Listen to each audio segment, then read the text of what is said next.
इस देश के बारे में हमेशा कहा जाता है कि भारत कभी झुकता नहीं। জাস্ট আ মিনিট বন্ধুরা, এটা পজ করলাম তার কারণ বেশ কিছু এসআরকে এর হেটার্স যারা ছিল বা যারা ওনাকে পছন্দ করতে পারে না, তারা সবসময় বলে থাকে যখন আমাদের দেশে কোনো না কোনো আতঙ্কবাদী হামলা হয় বা কোনো না কোনো কিছু দুর্ঘটনা ঘটে, কেন শাহরুখ খান সেটা নিয়ে কথা বলছে না? অনেকে বলে মুসলিম বলে কথা বলছে না, অনেকে বলে ও কেন বলবে বিদেশে মুসলিম কান্ট্রিজের ও তো ব্র্যান্ড অ্যাম্বাসাডার, এরকম যাতা বলে অনেকে।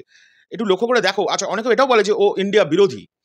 রিসেন্টলি প্রথমত ওনাকে ভারতবর্ষের সরকারের তরফ থেকে আবারও ওনাকে পিস অ্যাওয়ার্ড দেওয়া হয়েছে, ঠিক আছে? এবং এছাড়া সেইখানে গিয়ে উনি যে স্পিচটা দিয়েছেন, ওই স্পিচটা একবার শুনলেই তোমরা বুঝতে পারবে যে উনি কতটা উনি ইন্ডিয়ান এবং কতটা উনি নিজে ভারতীয়কে বা ভারতবাসীদের ভালোবাসে এবং কতটা নিজের দেশকে ভালোবাসে। একবার শুনে নাও। আর ওই হেটার্সদের মুখে এটা হচ্ছে সপাটে একটি জবাব। हमें कोई रोक नहीं पाया है, हरा नहीं पाया है, हमारे अमन को हमसे छीन नहीं पाया है, क्योंकि जब तक इस देश के super heroes the men in uniform are guarding us, तब तक हमारे मुल्क से अमन और शांति को दूर करना मुश्किल ही नहीं, नामुमकिन है। Peace is a beautiful thing. सारी दुनिया एक्चुअली इसी को खोजती है, इसी को पाने की कोशिश में लगी रहती है। शांति ही है जो दुनिया को, जो सारे बड़े बड़े लोग जिसको खोजते हैं, उसे पाना चाहते हैं।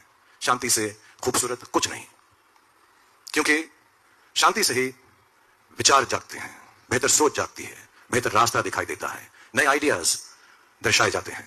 शांति ही सही मायनों में क्रांति है एक बेहतर दुनिया के लिए।